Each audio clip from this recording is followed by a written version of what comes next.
오늘도 살아계신 하나님의 은혜가 여러분들의 삶 가운데 함께 하시기를 주님의 이름으로 간절히 축원합니다. 오늘은 대강절 말씀 기도의 8째 날입니다. 오늘 우리에게 주시는 하나님의 말씀은 요한복음 9장 1절에서 12절까지의 말씀입니다. 제가 말씀을 봉독할 때 여러분도 함께 말씀을 보시기 바랍니다. 예수께서 길을 가실 때에 날 때부터 맹인된 사람을 보신지라. 제자들이 물어 이르되 랍비여, 이 사람이 맹인으로 난 것이 누구의 죄로 인함이니이까? 자기니이까 그의 부모니이까?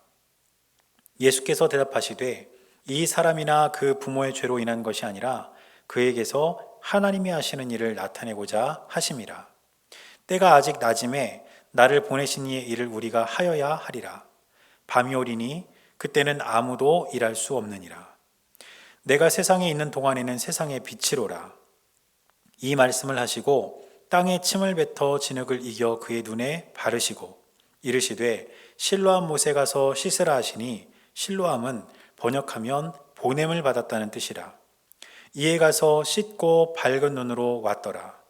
이웃 사람들과 전에 그가 거린인 것을 보았던 사람들이 이르되 이는 앉아서 구걸하던 자가 아니냐. 어떤 사람은 그 사람이라 하며 어떤 사람은 아니라 그와 비슷하다 하거늘 자기 말은 내가 그라 하니 그들이 묻되 그러면 내 눈이 어떻게 떠졌느냐.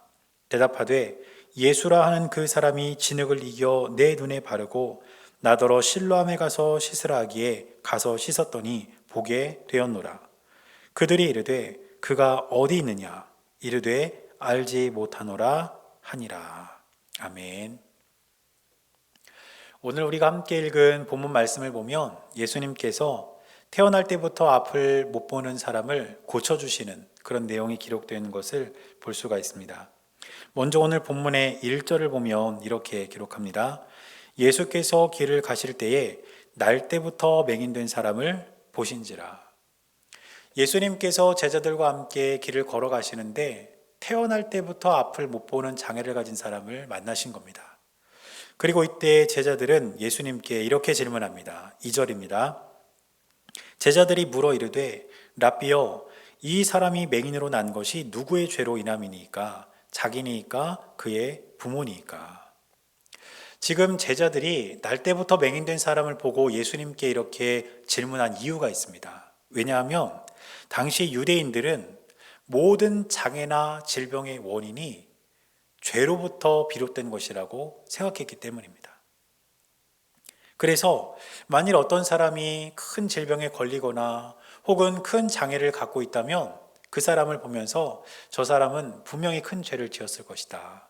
혹은 저 사람의 부모가 큰 죄를 지었을 것이다. 이렇게 생각하고 있었다는 겁니다. 그래서 제자들은 예수님께 그 맹인을 보면서 이렇게 질문한 것이죠. 그런데 오늘 본문의 3절을 보면 예수님께서는 전혀 뜻밖의 대답을 하시는 것을 볼 수가 있습니다. 3절을 보니까 이렇게 기록합니다. 예수께서 대답하시되 이 사람이나 그 부모의 죄로 인한 것이 아니라 그에게서 하나님이 하시는 일을 나타내고자 하심이라. 무슨 말입니까?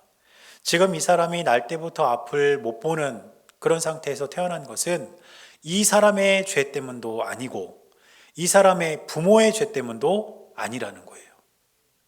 그러면 왜 이 사람이 이렇게 태어난 거라는 것일까요? 그에게서 하나님이 하시는 일을 나타내고자 하시는 것, 그것이 바로 그 이유라고 말씀하고 계시는 겁니다. 그런 다음에 예수님께서는 이 사람을 고쳐주십니다. 6절을 보니까 이렇게 기록합니다. 이 말씀을 하시고 땅에 침을 뱉어 진흙을 이겨 그의 눈에 바르시고. 예수님께서 땅에 침을 뱉어서 진흙을 만드신 다음에 그 사람의 눈에 발라주신 거예요. 그런 다음에 뭐라고 말씀하십니까? 7절입니다. 이르시되 실로암 못에 가서 씻으라 하시니 실로암은 번역하면 보냄을 받았다는 뜻이라. 이에 가서 씻고 밝은 눈으로 왔더라. 예수님께서 이 사람에게 실로암 연못에 가서 눈을 씻어라 이렇게 말씀하셨고 이 사람은 그 말씀에 순종해서 실로암 연못에 가서 자신의 눈을 씻습니다. 그러자 어떤 일이 일어난 걸까요? 앞을 보게 된 것이죠. 놀라운 일이 일어난 겁니다.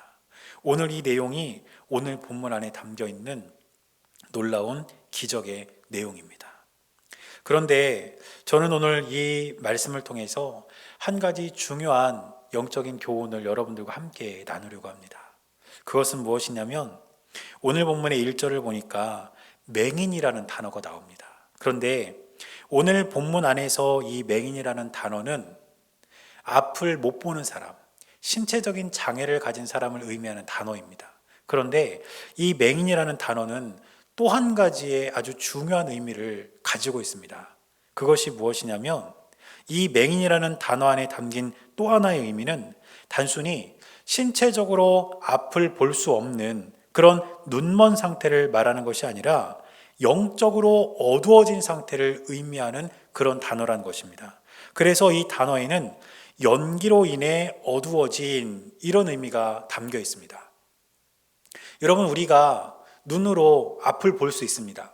그런데 만약에 연기가 우리 눈앞을 이렇게 가린다면 앞을 볼 수가 있습니까? 앞을 못 보겠죠. 연기 때문에 앞이 보이지가 않을 겁니다. 분명히 우리는 신체적으로는 앞을 볼 수 있지만 그 연기로 인해서 앞을 못 보는 상태가 될 수 있다는 것이죠. 이 의미를 우리가 잘 기억해야 합니다.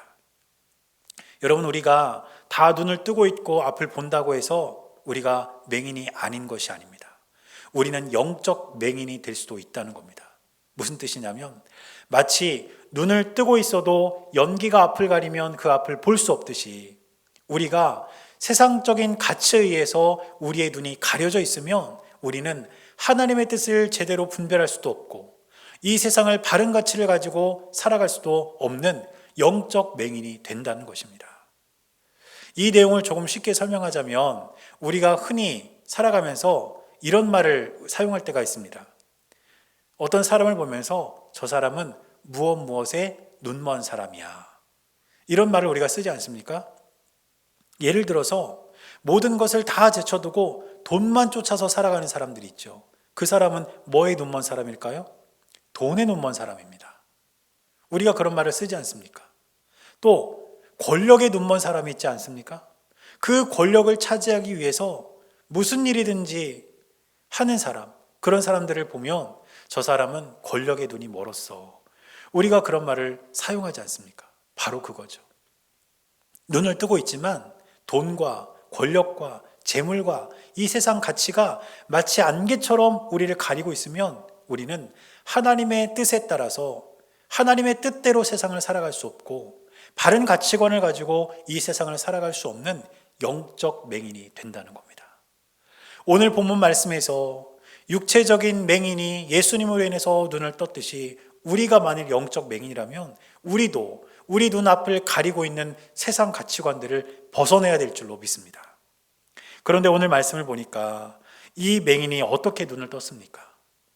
실로암 연못에 가서 그곳에서 눈을 씻어서 눈을 뜬 것이 아닙니까? 그런데 실로암이라는 말의 의미를 오늘 본문의 7절이 이렇게 설명하고 있습니다. 실로암은 번역하면 보냄을 받았다는 뜻이라. 이 연못에는 실로암이라는 이름이 붙여져 있는데 이 실로암이라는 말의 의미가 보냄을 받았다라는 뜻이라는 거예요. 왜 이 연못의 이름이 보냄을 받았다는 의미의 실로암으로 지어졌을까요? 역사적인 배경을 좀 살펴볼 필요가 있습니다.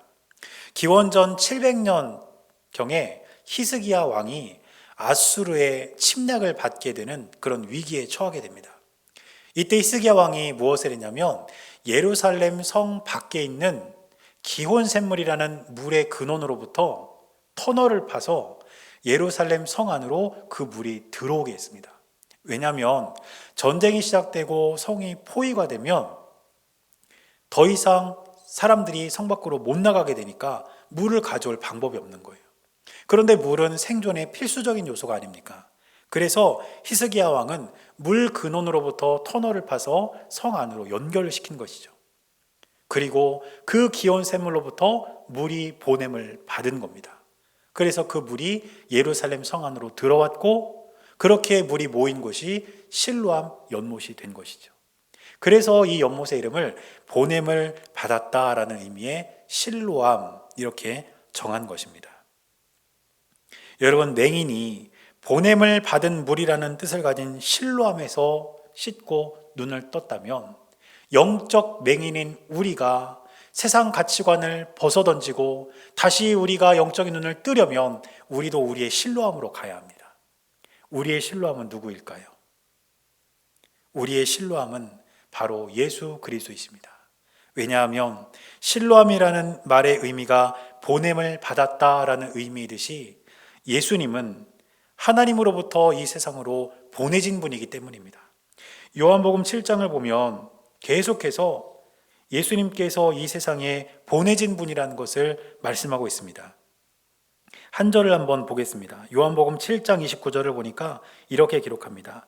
나는 아노니 이는 내가 그에게서 났고 그가 나를 보내셨음이라 하시니. 하나님께서 예수님을 이 땅에 보내셨다는 거예요. 마치 기온 샘물에 있던 물이 예루살렘 성 안으로 보내지듯이, 그래서 그곳이 실로암이 되었듯이 하나님이 예수님을 이 세상에 보내셨다는 겁니다. 그러면 우리가 가야 할 실로암은 어디입니까? 영적 맹인인 우리가 눈을 뜨기 위해서 찾아야 할 그분은 누구입니까? 예수 그리스도이십니다.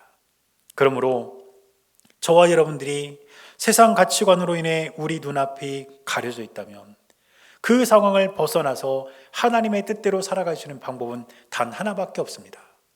영적 맹인인 우리가 눈을 뜨기 위해서는 우리의 실로암이신 예수님께 나아가야 하는 것이고, 그곳에서 예수님을 만나고 예수님의 손을 붙잡을 때에 우리는 비로소 우리 눈앞을 가리고 있는 이 세상 가치관으로부터 벗어나서 우리 주님께서 원하시는 삶을 살아가는 영적으로 눈뜬 사람이 될 줄로 믿습니다. 그래서 오늘 함께 기도할 기도 제목은 두 가지입니다. 첫째는 우리가 세상 가치에 눈이 멀지 않도록 우리가 함께 기도하기를 원합니다. 우리의 눈앞을 가리고 있는 이 세상의 많은 가치관들, 그것들에 우리가 눈 멀지 않도록 하나님 우리 삶을 지켜달라고 우리가 함께 기도하고, 또 두 번째 기도 제목은 만일 우리도 모르는 사이에 세상 가치에 눈 멀어 있다면 우리의 실로암이신 예수님께 나가서 우리가 영적인 눈을 뜨게 해달라고, 그래서 주님 안에서 바른 가치관, 바른 신앙을 가지고 이 세상을 살아가게 해달라고 우리가 이 시간 함께 기도하길 원합니다. 이렇게 두 가지 기도 제목을 가지고 우리 함께 기도하면서 오늘도 주 안에서 승리하는 삶을 살아갈 수 있게 되시기를 주님의 이름으로 간절히 축원합니다. 다 함께 기도하겠습니다.